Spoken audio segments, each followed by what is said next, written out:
सपनों की दुनिया का तारा। एक समय की बात है, एक ऐसी दुनिया थी जहां रंग हवा में नाचते थे और हर रात आसमान में सितारे कहानियां फुसफुसाते थे। इस दुनिया का नाम था सपना लोक। ये जगह बहुत खास थी क्योंकि यहाँ हर कोई अपने दिल की आवाज सुन सकता था और अपने सपने पूरे कर सकता था। सपना लोक की ऊंची पहाड़ियों के पास एक छोटी सी नदी बहती थी।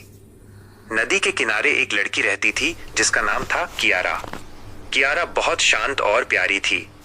उसके बाल दो रंगों के थे, नीले और गुलाबी, जो हवा में लहराते तो लगता था जैसे इंद्रधनुष गिर रहा हो।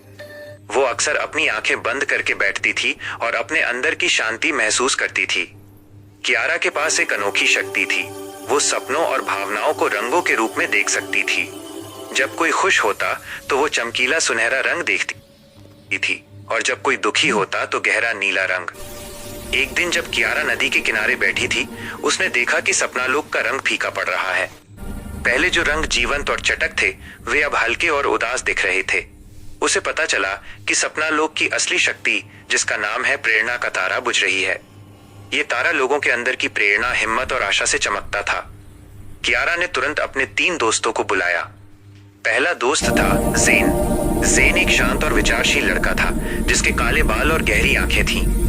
वह मुश्किल समय में भी हमेशा शांत रहता था। ज़ेन के पास सुनने की अद्भुत शक्ति थी। वो न केवल इंसानों की बल्कि हवा और पत्थरों की फुसफुसाहट भी सुन सकता था। जब कियारा ने उसे सपने फीके पड़ने की बात बताई तो ज़ेन ने ध्यान लगाया और दुनिया की उदासी को महसूस किया। दूसरी दोस्त थी लिया। लिया के बाल बर्फ जैसे सफेद और लंबे थे, जो हवा में ऐसे लहराते थे जैसे चांद की रोशनी हो।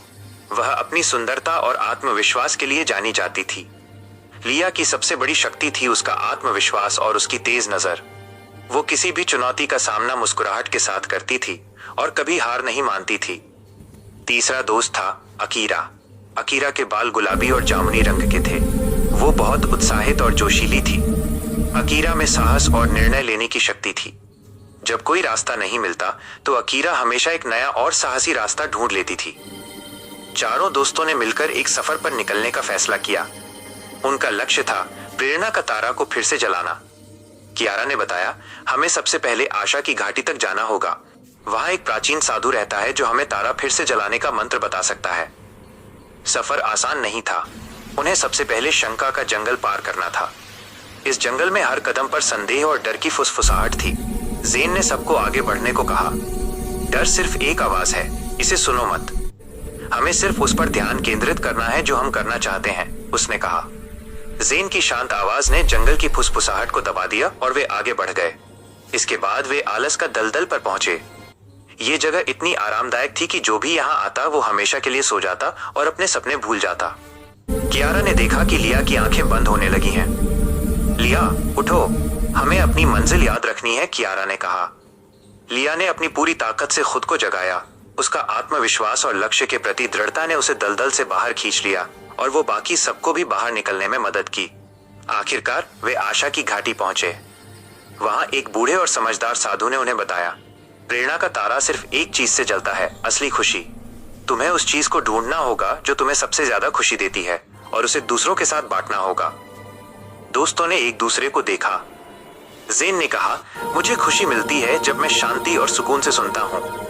लिया ने कहा, मुझे खुशी मिलती है जब मैं खुद पर भरोसा करती हूँ और अपनी पूरी क्षमता से काम करती हूँ।